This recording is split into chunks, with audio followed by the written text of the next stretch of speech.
Sveika, Lota! Gads ir pietuvojies beigām, un laiks pienācis veikt pamatlīdzekļu inventarizāciju.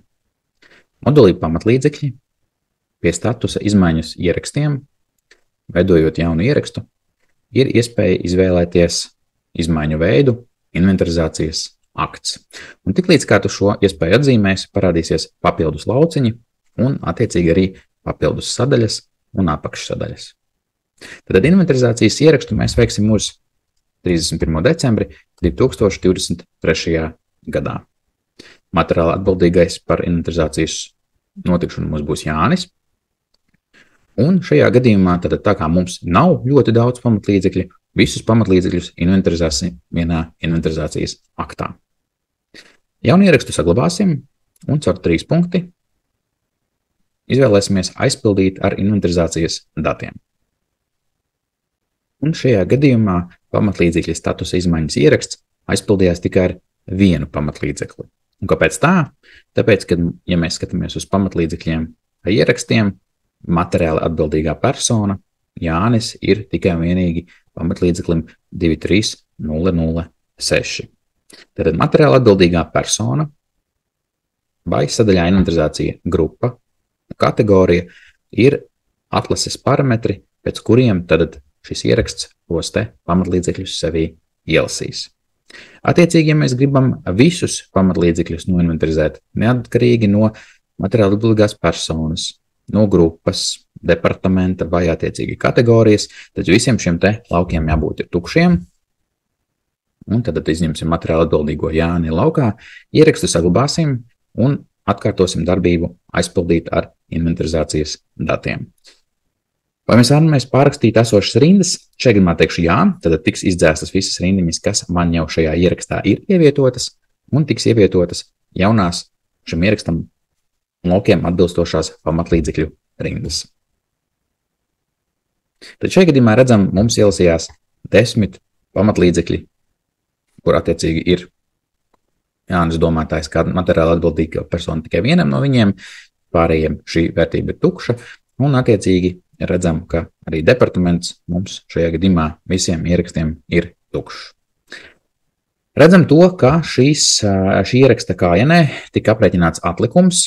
Sistēma saka, ka uzskaitā jābūt ir 18 pamatlīdzekļiem, vai precīzāk sakot, to vienībām, un saskaitīti pašreiz ir tikai 0.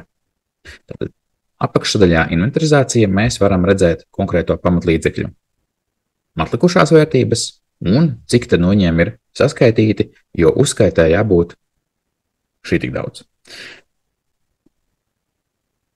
Ērtības labad var atgriezties pamatdatu sadaļā, un šīs pašas kolonas pievienot arī šeit. Tad redzēt gan atlikumu, gan saskaitīts, gan attiecīgi arī uzskaitē. Šajā gadījumā man loks mazliet par mazu, tāpēc palielināšu to lielāku un uzskaitas kolonu pievienošu atkārtoti. Tiklīdz kā es, veicot inventarizāciju, esmu redzējis un saskaitījis ļoti dārgu galdu, varu atzīmēt, ka saskaitīts vērtība ir 1, dators zelta krāsā arī ir 1, krāslu komplekti mums ir 10 vienības saturoši un tā tālāk. Tiklīdz kā saskaitīts kolonu aizpildu, tās arī šī ieraksta kājienē esošais lauks saskaitīts, sāk summēt manis ievadītos datus. Šajā gadījumā viss, kas pēc uzskaitas datiem ir redzams, tiek arī šeit ievadīts, jo visas lietas es esmu arī saskaitījis. Ierakstu saglabājam un varam paskatīties, kāds tad izskatās šī pamatlīdzekļa inventarizācijas akts. Dotajā momentā tā saturs ir šāds. Tūlīt apskatīsim arī to, no kurienes nāca konkrētā informācija. Pēc pamatlīdzekļa statusa izmaiņas ieraksta rindiņu aizpildīšanās redzam, ka kolonā atlikums ievietojās kaut kādas vērtības. Tad šīs ir vērtības, ko sistēma iegūst no pamatlīdzekļu modulī atskaites nolietojuma vēsture. Šajā gadījumā tātad par 23. gadu apskatīsimies pamatlīdzekļa statīvas kūkām no nerūsējoša tērauda un redzam to, ka šim pamatlīdzeklim ir bijis tikai iegādes fakts. un nolietojumu viņš vēl nav ieguvis. Tad šajā gadījumā redzam, ka iegāde bija 900 eiro un arī pamatlīdzekļa statusa izmaiņas ieraksts šim te pamatlīdzeklim kā atlikušo vērtību uzrādīja 900 eiro. Tad šajā gadījumā es esmu aizmirsis pamatlīdzekļiem izveidot nolietojumu grāmatojumus. Bet tad to varam izdarīt tagad. Modulī pamatlīdzekļi, apkalpošana, veidot nolietojumu grāmatojumus. Un šajā gadījumā tad mums nepieciešams ir to izdarīt līdz 31. decembrim 2023. gadam, un to darīsim visiem pamatlīdzekļiem reizē. Tad par iepriekšējiem periodiem, tiem pamatlīdzekļiem, kuriem jau nolietojuma grāmatojums būs izveidojies, tas netiks mainīts, bet tiem pamatlīdzekļiem, kuriem nolietojuma grāmatojums būs trūcis, šajā mirklī tiks tas izveidots.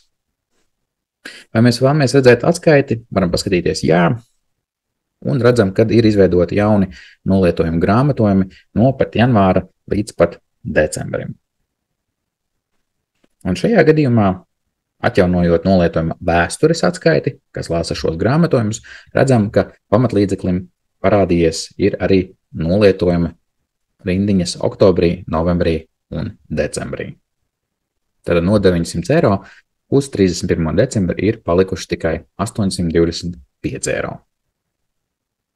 Šajā gadījumā, lai pamatlīdzekļa status izmaiņas ierakstā šīs vērtības nebūtu jānorāda ar roku, varam izsaukt 3 punkti, pārreikināt pamatlīdzekļu atlikušo vērtību.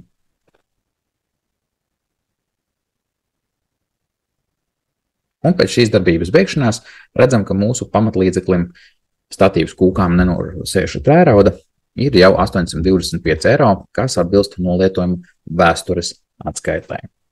Kā redzējām, nomainījās arī citas vērtības, un ar veco pamatlīdzekli ļoti dārgo un smago kaut kas nav bijis līdz galam korekti, tad tas ir ieguvis negatīvu atlikumu. Dodamies uz pamatlīdzekļi, atskaites, nolietojuma vēsture, izvēlamies 23. gadu un pamatlīdzekli ļoti dārgu un smagu ar kodu vecs 0001. Palaižot atskaiti, mēs redzēsim to, ka šim pamatlīdzeklim ir nolietojums, bet viņam nav iegādes fakta.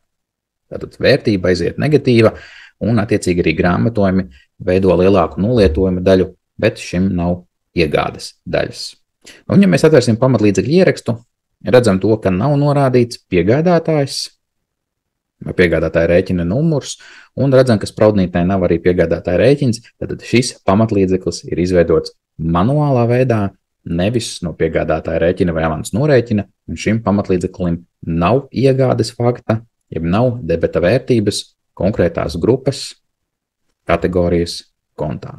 Tad 1220 konts ir palicis bez šī pamatlīdzekļa iegādes fakta grāmatojuma.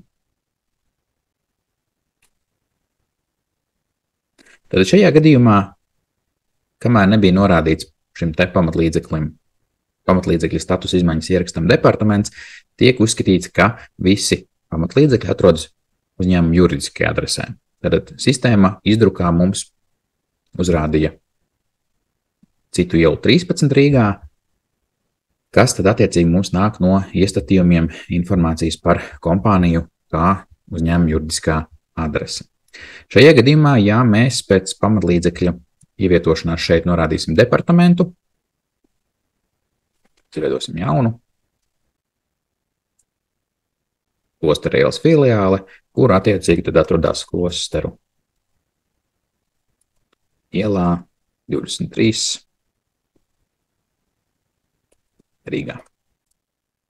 Tad departamentu saglabāju, departaments ievietojās arī šajā te pamatlīdzekļa status izmaiņas ierakstā. Spiežam saglabāt, un ja izsauksim pārēķinu mūsu pamatlīdzekļa status izmaiņas ierakstam, redzam, ka arī adrese ir jau nomainījusies.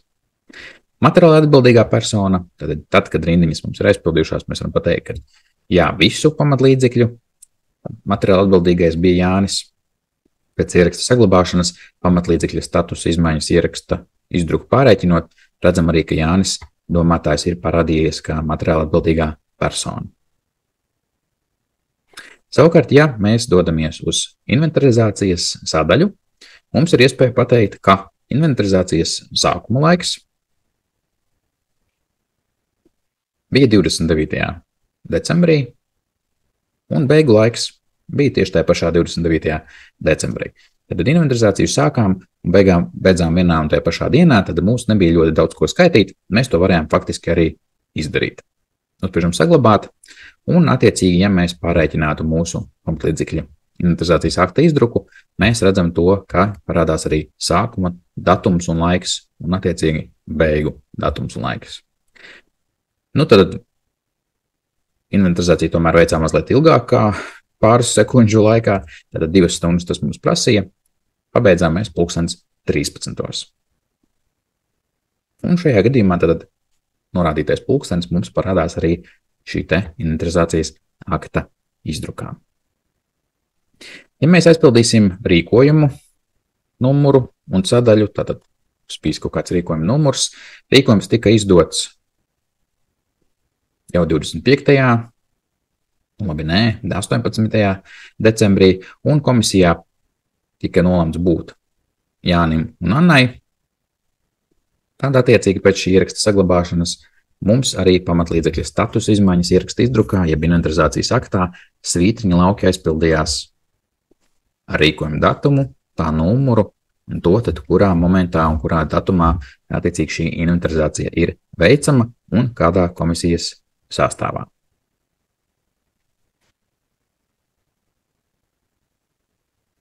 Un attiecīgi arī kājienē abi divi komisijas locekļi var atrast savas vietas, kur tad viņi var parakstīties par inventarizācijā saskaitīto.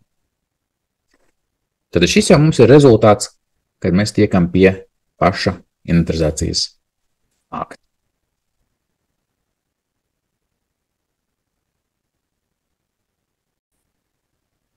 Bet, ja tev ir attiecīgi nepieciešams arī rīkojums par šādas inventarizācijas notikšanu, tad no pamatlīdzekļa statusa izmaiņas ieraksta izvēlies Word podziņu, kur attiecīgi tiks izsaukts noklusētais dokumentu pārlūkošanas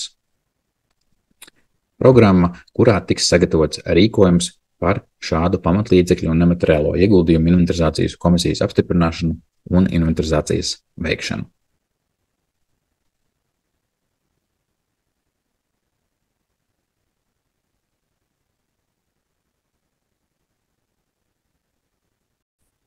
Taču, ja tev nepieciešams rīkojums par inventarizācijām ne tikai pamatlīdzekļu un nemateriālo ieguldījumu inventarizācijas veikšanai, bet vairāku bilances posteņu veikšanai, tad zem šīs Word podziņas ar labo taustiņu var iegūt rīkojumu par bilances posteņu inventarizāciju.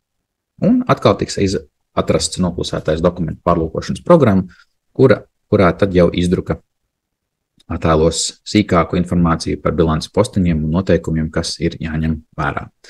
Tā kā tas ir Word dokuments, droši veids atbilstošas redakcionālas izmaiņas inventarizācijas laikā, pēc stāvokļa datumiem, un varbūt kāds no bilances posteņiem tev nemaz šeit nav nepieciešams. Lai izdodas!